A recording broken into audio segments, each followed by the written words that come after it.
Hello, everyone. Welcome back to the RV Canucks podcast. Today, we're tackling a topic that every RVer has to face at some point: repair costs and maintenance. Over the past 10 years, we've had our fair share of wear and tear on our rig, and in this episode, we'll be breaking down the most common RV repairs, what you can expect to pay, and sharing some real numbers from our own experiences. And stick around till the end because we have some exciting news about our upcoming camping plans, plus the big reveal of our RV Canucks Grand Tour 2025. Let's dive in. Episode 55 starts right now. Hi, Dan. Hi, honey. Welcome to episode 55.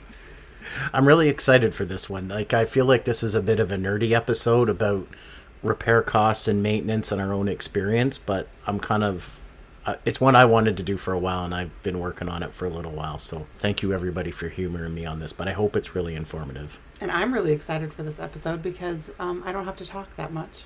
And my voice is a little straggly today. Yeah, so just like the last episode, I think Melina's going to let me fly a little solo, but I'm under close supervision. That makes me feel a bit better. So, because I don't know if that last one was my best work, but I'm still excited to do this one. So we're going to talk about some common repair costs and maintenance costs. And the aim here is not to give you a specific dollar value. The aim is to let you know whether you have a 2-figure, a 3-figure, or a 4-figure repair. And by that I mean, is it going to cost you $50? Is it going to cost you $300? Or is it going to cost you $1,000? So really this is just intended to be directionally accurate, I think. I probably should just set the stage here, though. Everybody's RV is a little bit different. So some things to consider if you're, listening with your partner or you're driving down the road here. Do you have one slide or do you have multiple slides? Or maybe you have no slides. So that's going to be a factor. Do you have 1 axle, 2 axles, 3 axles? Because that means you have 2 tires, 4 tires, 6 tires, 6 sets of brakes. All of those things are important. So maybe I'm going to give you our repair costs based on a 1 slide out trailer with 2 axles, 4 tires. You guys can kind of do the rough mental math in your head to figure out what that might mean for your own trailer. And then there's some other stuff in here. Solar charging, like do you have a really fancy solar panel on the top or you just have a battery on the front of the trailer? So those kind of things. So we'll tell you what ours were, and then you'll just kind of have to do the mental gymnastics in your head to maybe make it fit for your situation. There's probably a couple of tips here just before we dive in. Make sure that you choose a dealer who does service. So you can go and buy the cheapest trailer and they'll deliver it really quickly, but eventually it's going to need some service. Give some thought to a dealer who does service because their knowledge is invaluable. It's going to get you on the road quicker. You're going to feel more comfortable. It's going to allow for a more enjoyable RV lifestyle experience. What if somebody buys their RV at a dealer that is not near their home, but they need to take it for service near them? So one thing I'll say is maybe think about if you're going to batch your service. So if you need to get new tires and you want to get your brakes adjusted and maybe you want to have the bearings done, then maybe you want to save that for the end of the season when you're going to get it winterized. Although I'd probably say in that particular instance, bring it in at the beginning of the summer, give them lots of lead time, come in and get all of that work done at once. So to the extent that you can batch your service, that's a good idea. And hey, I get it. If you get a flat tire or a blown water pump, that's not always easy. If they're a little bit further away or maybe you've moved somewhere else, just be upfront with the dealer. Maybe you bought your trailer used. Maybe you purchased it from another dealer and you're in this area now. Just build a relationship with them, which kind of ties into my next point, which is be fair with the dealer. Be upfront with them. Don't come in and say, hey, oh my God, I got a flat tire. I need my trailer next weekend. If you don't need your trailer next weekend, say, hey, I don't need my trailer next weekend. My next trip's not for 2 or 3 weeks. When do you think you could squeeze me in?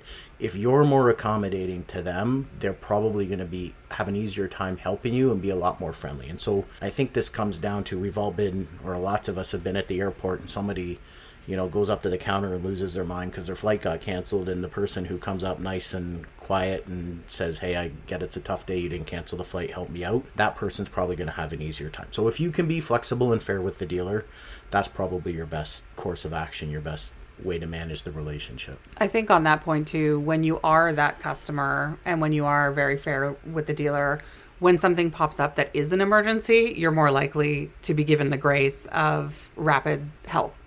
in that case, right? Absolutely. And I'm going to go into a couple of things here, and you're going to find out there's actually some things in here we got done for free. We did our big trip to Key West, and just being flexible with them, I said, listen, we're going to Florida.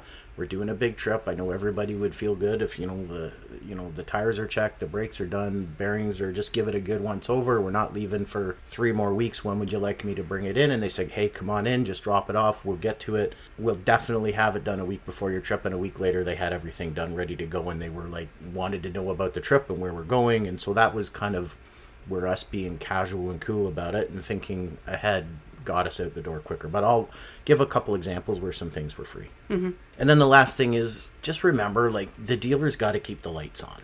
So maybe they're going to charge a couple extra dollars for something. Pick your battles, right? Because if you want to nickel and dime them over everything, they're going to subconsciously probably do that in return.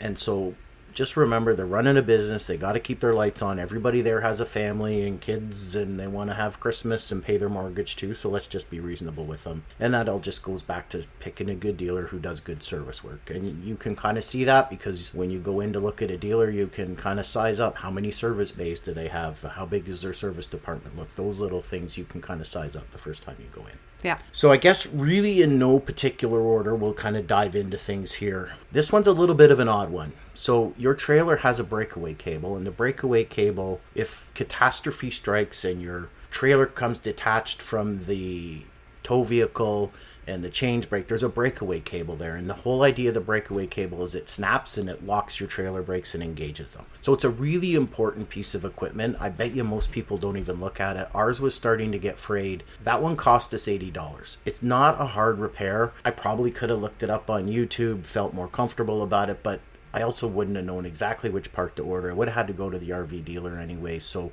for $80, they got the part, they installed it, and I think they kind of were checking out some other work on, I think they were sizing up some tires for us and doing a couple other small repairs. So we kind of batched that in. That's a good example of batching it in. The next one, so there's something we aspire to in trailer life, and it's one of those fancy keypads where you kind of punch in the numbers. Yes. We have the old school key, and we really wanted one of the fancy ones, and we're kind of excited because our door handle broke and the lock wouldn't work, but we could still get in and out, and it wasn't a super urgent thing for us to repair. But we kind of came in at the end of the season, and I said, listen, could we get one of those fancy locks? And the guy's like, yeah, no problem. And I kind of think this was when we were having more supply chain problems with COVID, and I got a phone call back, and he's like, listen, it's really expensive. It's so expensive, I don't even want to sell you the part. He goes, but I'll tell you what, I went in and I took a look at your lock and I fixed it for free. Mm-hmm. So he went in, took the whole lock assembly apart while he was doing a few other things, fixed the lock. We've not had a problem, 2 or 3 years since he's done that. And that's just a good example of a good dealer relationship and not being the person who comes in with your hair on fire. Yeah. So listen, I don't know what the fancy new locks cost because we got the old school lock and it was free. So who doesn't like free? We did have a city water leak, and that one was also free. I was a little bit more concerned about that one. I guess I feel like in retrospect, I probably should have dug into it a little bit deeper, except we hadn't gone on the road yet. I think Melina was out of town. I was trying to get the trailer ready for a trip near Mother's Day, and there was water everywhere. And something didn't feel right, and I had him come in and take a look at it with something else. Water everywhere, specify. So water came into the city water connection, so the hose is hooked up. I'm trying to flush the system for the summer to take out the antifreeze and whatnot. And it got in around the water pump and underneath the understorage of the trailer where you're going to keep your leveling blocks and your hitch when you're not using it and stuff like that. So in the industrial areas of the trailer. Yeah, the industrial areas of the trailer. When I say everywhere, that includes on the driveway, on my feet. Probably a time when I was admittedly a little bit stressed out and tired and just, this is not the problem I wanted before we were supposed to go away. I know we kind of just said, listen, we're just not going to go away this weekend, and I think we were both okay with it. But long story short, when we did go in, they checked it out, they tightened something up, and it was another free repair just because we use the same place all the time. We drive probably, I take it there, it's probably around 45, 50 minutes to bring it in, and we always get it winterized there at the end of the season. So there's another example of something that was free. Another thing I would say and maybe people don't always think about this, is your slide out lube and seals. You can probably, like, honestly, this is not a hard one to do. It's $20 to $30. You can pick the stuff up at Home Hardware, Canadian Tire, probably Walmart's got it. It's basically a spray can, kind of looks just like a WD-40.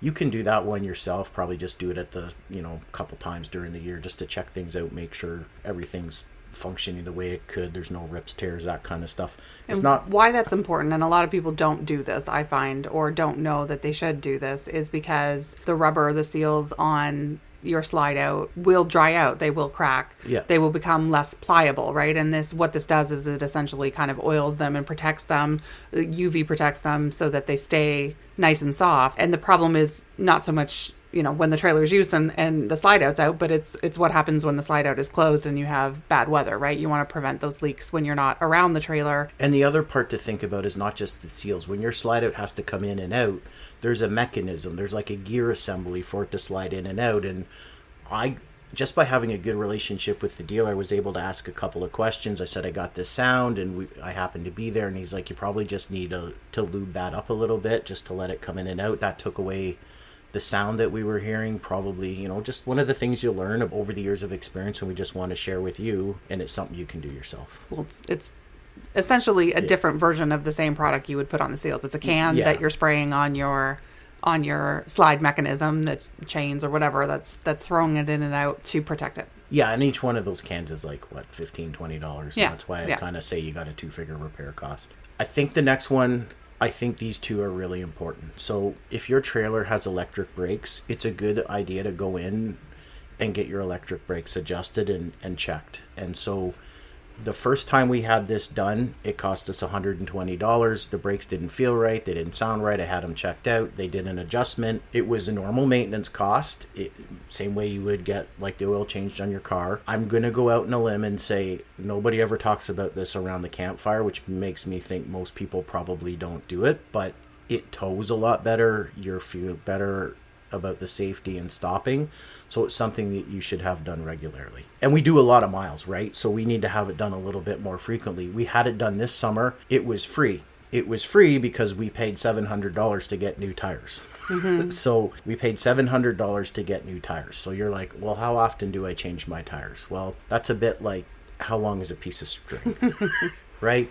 You can go on Google and they say tires should last you 5 to 7 years for an RV, but hey, that's dependent on a lot of factors. How often do you tow? Do you rotate your tires? Like, what kind of road are you on? All of those things matter. So the most important thing is, like, a couple of times a year, go out there and check your tires. And I don't mean, like, make sure they're not flat. Like, get down, run your hand along the backside, make sure you're not feeling anything weird on the outside, make sure there's no cracking, all of those kind of things to take care of your tires. Now, when I say it cost us $700 for new tires, we have 4 tires. So if you only have 2 tires, I'd say like divide that by half and you'll get a rough ballpark. But $700 for tires still feels like it's less expensive than tires for your tow vehicle, right? So maybe don't dodge that cost because it's a safety issue as well. Yeah. But I would say realistically, like, we did keep the original tires that came with the trailer on for a little bit, but we replaced them pretty darn quick with some high quality tires. And what are we on, our 3rd or 4th set? So this will be our 3rd set of tires. So we have the tires that the trailer came with. Yeah. We did a replacement of tires, and then we got the tires done this summer. Now, keeping in mind, we've done trip to Florida, trip to Santa Monica, Myrtle Beach, bunch of weekend trips, and then a trip out to Western Canada. Yeah, in those 3 sets of tires. Yeah, and on this one trailer, 3 sets of tires, we're 30,000 plus kilometers, I would say. Yeah, so we've put a lot of, the tires didn't owe us anything. I think probably we left the first set on a little bit too long, but, hey, you're learning from our mistakes. I got a flat tire. Fortunately, I literally got the flat tire in front of our house. Yeah. Right? We brought the trailer home to pack it up, and the tire went flat. So that was an easy fix. It wasn't done at the side of the road. So, but again, if you take care of your tires, there's less of a chance you're going to get flats or blowouts. Not guaranteed, but you're also going to notice that the trailer tows a lot better. Yeah. The other thing I think probably people don't often think about getting done. I know people probably do this a little bit more often. They probably do it a little bit more often than getting their electric brakes done, is get your bearings serviced. So have somebody go in, inspect the bearings, repack them with grease, make sure that they're properly lubricated. And why this is important is, like, you've got your bearing and you've got your electric brakes and you've got your tire, and those kind of three things all work together, and you need to maintain them, because if you don't maintain your bearing, you could blow a bearing and then you've got a much more serious problem at the side of the highway, and it's probably not something that, you know, CAA or roadside assistance is going to be able to easily handle. So we got all of that done. Bearings cost us $500. That's because we had 4 tires. A lot of people do this themselves. I've kind of looked into it now. I'd probably feel a little bit more comfortable doing it myself now that I've kind of been in there and taken things apart, and I'll kind of get to that story. But if you've never done it, you're crunched on time. It's the beginning of the season. This is a perfect, like, batched up thing where if you're listening to this in March, phone your dealer and say, hey, I'm going to get my trailer out of storage and I'm going to have it for May. Is there a time you can come in, take a look at my tires, adjust my brakes, and do my bearings? All in one shot. They'll get it done. You go and you pick it up and you hit the road running. Mm-hmm. When I picked up the trailer from new tires, brakes adjusted, and the bearings done, like, it noticeably towed a lot better. And it was nice to have it towing a lot better. Mm-hmm. Now, you're wondering, why do I feel like I can change the bearings myself now? Well, during our trip when we came back from Key West, we got home. There's a loud grinding sound. Something isn't right. Lo and behold, we've blown a bearing. So I had to go to the place where we store the trailer. It wasn't safe to tow, so I couldn't even take it 50 kilometers just to, like, have a warranty job done. So I phoned the service technician, said, like, this is the problem. He's like, you know, jack up the tire, how much movement is in it? I'm like, dude, I can't tow this. And he's like, okay, if you take it off, I will give you a new hub, all packed with grease. You can put it on yourself, tighten up your tire, bring it in, we'll get the lug nuts torqued, and you'll be fine. In the process of me doing all that, and it only probably took of, like, actual maintenance time of taking this stuff off, like, an hour or two, not a lot of time, is my point. I've handled it enough that I feel comfortable that I could do this myself. What Dan is failing to mention is that grinding sound is pretty distinctive. And when I suggested that it could possibly be the bearing, I thought it was maybe the brakes. Yeah. It was, no. That's not the bearing. Lo and behold, we get out of the trailer. And the sound was, like, we were back in Ontario when the sound started. Mm-hmm. And we had a cursory look at the trailer, but I think you were looking more towards a brake issue rather than a bearing issue. So it did get driven on a little bit. So we were a little bit worried that some damage had been done. Luckily, and I touch wood here, like, reasonably speaking, that might have been an example where we would have had to stop on the road and find another solution. Yeah, like, if it had been 2 or 3 days earlier, it would have been a Sunday. We would have been, like, trying to find a hotel, get a tow truck, would have been different. Yeah. Am I happy that we had the bearings done and we had the problem? No. It didn't cost me extra money to have that done because they did it all under warranty. Of course, I had to do the work because, for obvious reasons, is we couldn't tow the trailer. But point being, hey, had a good relationship with the dealer. They didn't give me a hard time. They gave me advice over the phone. I feel more comfortable about it because we've talked about this a couple times. Yeah. You get your confidence through adversity. So, yeah. Hey, if you walk away from nothing from this, just learn from our mistakes. Right? So we're new at this. We just want you to have that information. Yeah. One of our first repairs was the water pump. So we were in a campground for the weekend. We had some friends with us. I think the girls were in a dance competition. Yeah. We're just in a provincial park and there's water running out. Water all over the place. Kind of in the utility areas. Certainly was a big letdown, but it didn't spoil our weekend. We have a jug that we have for water anyways, so we kind of improvised. Had a good weekend all the same, but we had to get the water pump done. This cost is a bit dated. I pulled the receipt. It cost us $165. That was a number of years ago. But that's like 10 years ago, maybe. Yeah. 9 years ago. I think 2016. So obviously a number of years ago, so maybe the price has gone up a little bit. But here's the good takeaway. We haven't had a problem since. Right? Again, knock on wood. Knock on wood. Let's hope we're not here in September, me telling you we got our next water pump. Yeah. Yeah, that one, I'm happy to have them change the water pump. Could I probably do it? Yeah, but it means like I gotta like lay on my belly on top of the bed and do some gymnastics to get the whole thing in there. So all things being equal, I was happy to have them do that. Can we talk about this for a minute? Because you have said 3 times, and I think it's really, really important.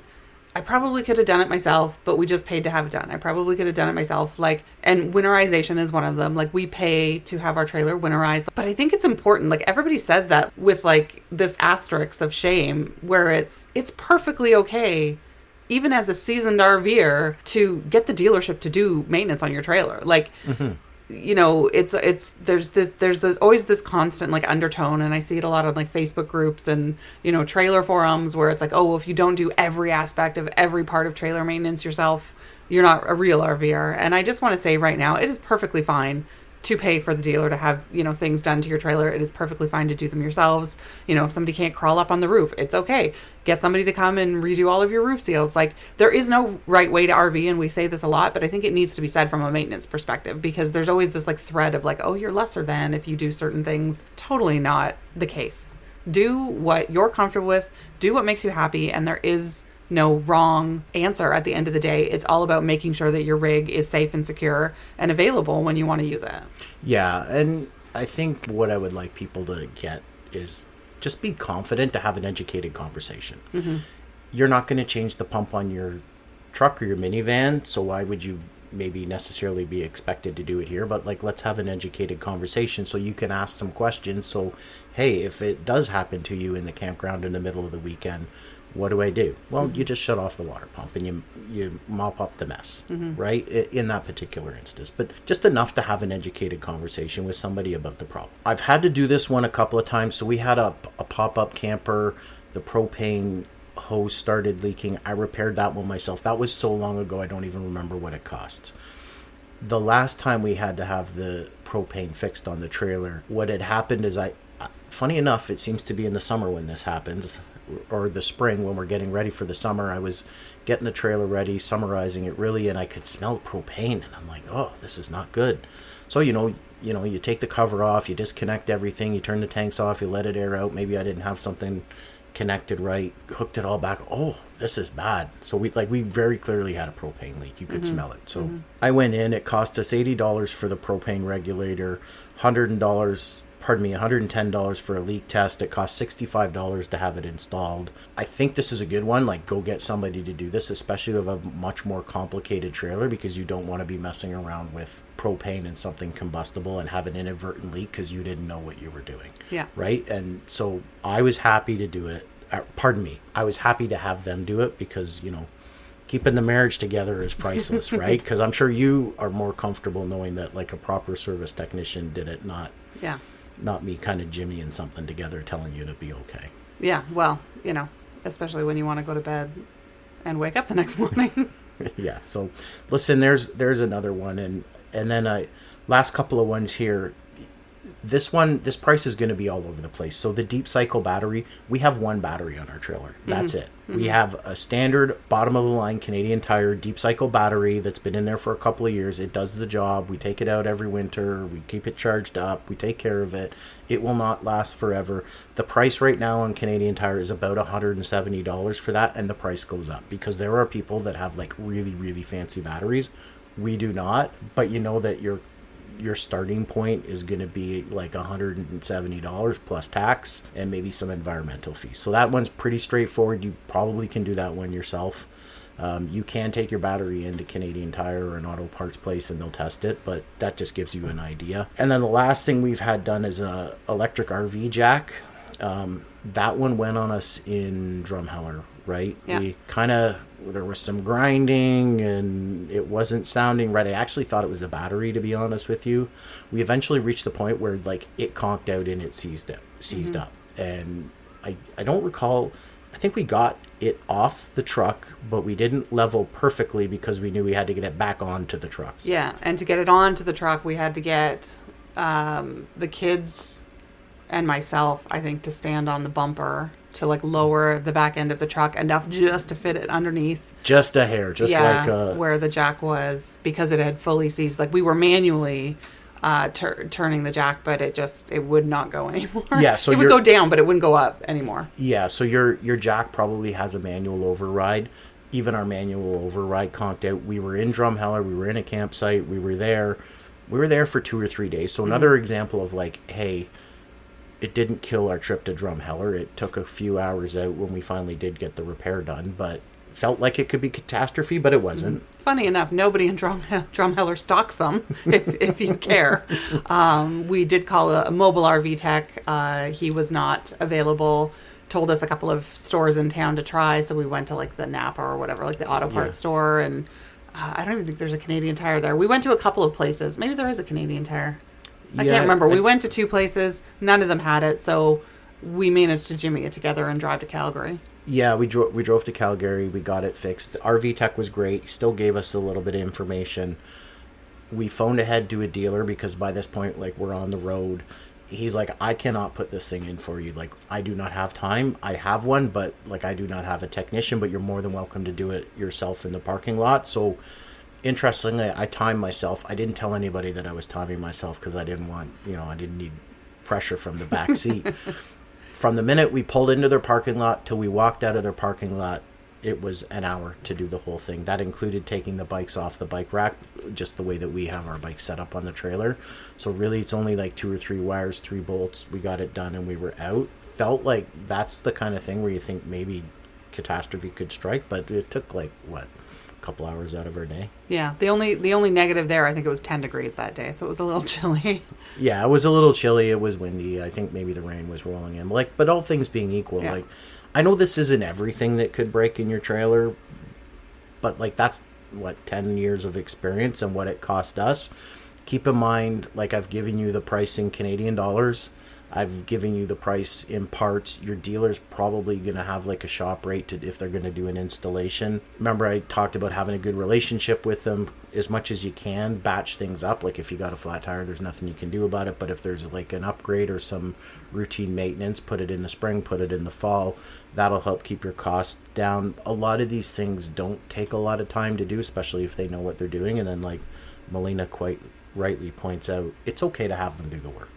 Right? I just would say manage your expectations and their expectations about when you really need the work done. Like, if you're really going away on that big, like, once in a lifetime vacation and something happened like unexpectedly, then that's one thing. But if you're not going away for 2 or 3 weeks, then just tell them you're not going away for 2 or 3 weeks and don't put them under pressure. They'll squeeze you in when they can get you in around a bunch of other jobs, because I have a little bit of experience on another part of my life working with RV dealerships, and there are times where they're really busy. They got to prep trailers for delivery. Those things can take upwards of 6 hours, so sometimes they can kind of just put you into a little hole in their day and make it work a little bit easier. So I think that's everything. No, there's one more thing that's broken, and Dan hasn't mentioned it because we actually haven't fixed it, and that is the rope lights that are on our awning.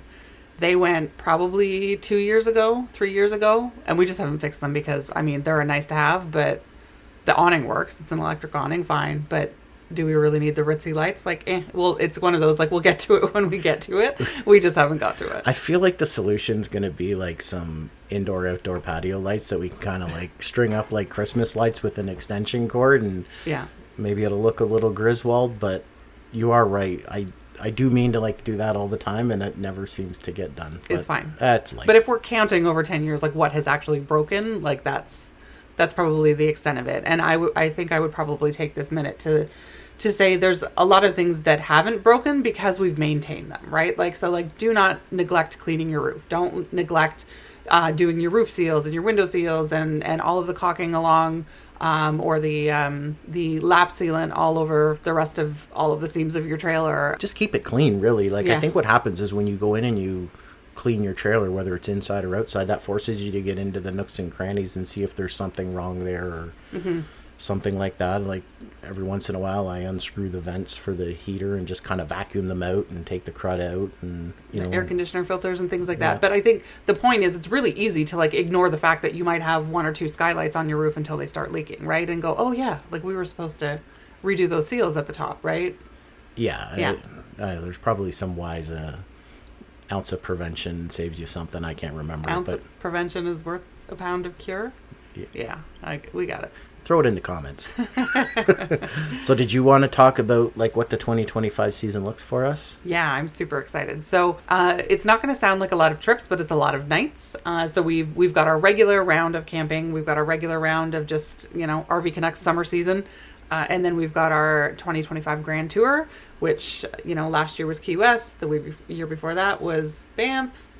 Yep, we've done Myrtle Beach. We've done Route 66. We have decided, for obvious reasons, to stay within Canada this year, and we are very, very excited that we are going to be going out to PEI and Nova Scotia.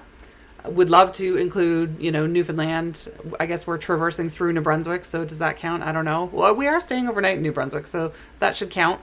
But unfortunately, we won't get out to Newfoundland this time, just because of the timeline that we have. But Isla has a dance competition in Ottawa, and then we are kind of booking it right from Ottawa straight out east. So we are very excited to do that. That is going to be in the month of July.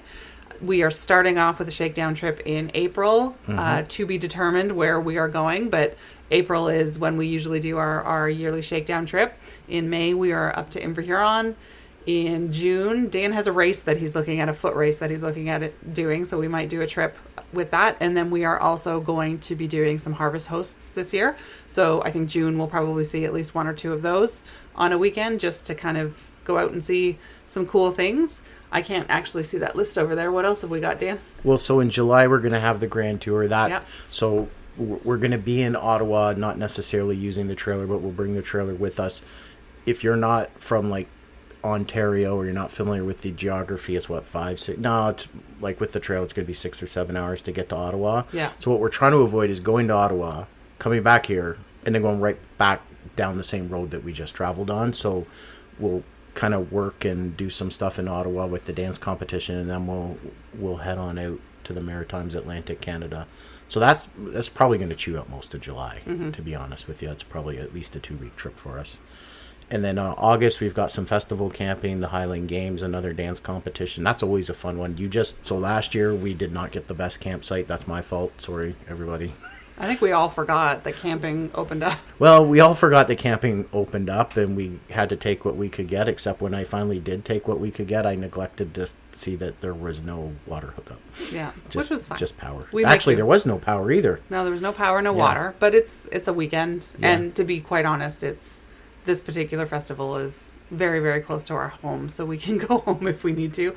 And at the end of August, Labor Day, we will be doing Labor Day on Lake Huron. One of these nice provincial parks. Where are we? Over here.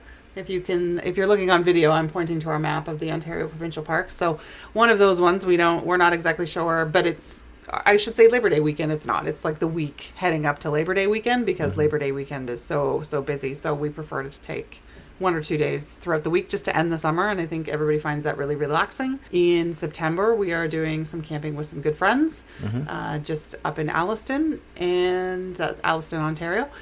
And then October, we will do our wrap-up trip, usually around Thanksgiving, if not Thanksgiving weekend. Yeah, we try to fit that one in.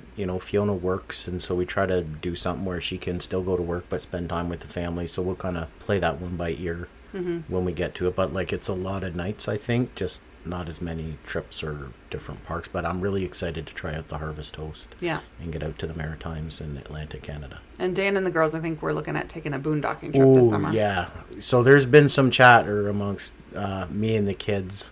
I think we're probably going to head up to the Temagami area. I've done a little bit of scouting. I got this big fancy map. I kind of know where I want to go, do a little bit of fishing, have a little bit of fun, just literally on Crown land camping with the trailer. So I'm excited to do that. We'll fit that one in based on school schedule and how good the fish are biting. Really, it's about catching fish. Let's be honest with ourselves. And I will be staying back to do what I did last time you went up and did a trip, was work on Sally. And if you are new to us, you have no idea who Sally is or what Sally is, because it's been a long time. Sally is our 1964 Glendale Glendette, kind of a canned ham trailer. It's a passion project of ours that's been going on since COVID. I am bound and determined that Sally is going to get finished this year. I would say Sally's probably 50%, 55% done right now. But the last time Dan went away, I went at it all weekend and I got a lot done. So most of the framing is done. And hopefully by the time Dan gets back from this trip this summer, it will be at least have some some sheathing and some insulation. That would be helpful. Yeah. Oh no, you got to run the wires. I'll get some stuff done on it. She's gonna get the hardest part done. Yeah. And we're still gonna be married at the end of it, so that's a bonus. Which is fair. Sometimes we have found out Sally is a solo project. And sometimes it's a pairs project. You learn all the time, don't you? Yep. So I think that kind of wraps everything up. No. Yep. And I think we are going to be entering a couple of episodes starting in a couple of weeks where we are going to start comparing some of our favorite Ontario provincial parks. And it's kind of like a battle of the parks of versus, this park versus that park and our verdict on the end. Because there are some that are really close together, really similar in tone and in nature. So we're looking forward to that. Yeah, it's like this is the last nerdy one for a while, and we'll get into like Battle of the Parks. I mean, we'll get into some cool fun stuff, I think. Yep, sounds great. All right, thank you, everybody. It's been great chatting, and hopefully this gives you a little bit more information. Okay, talk to you soon. Bye-bye. Bye-bye.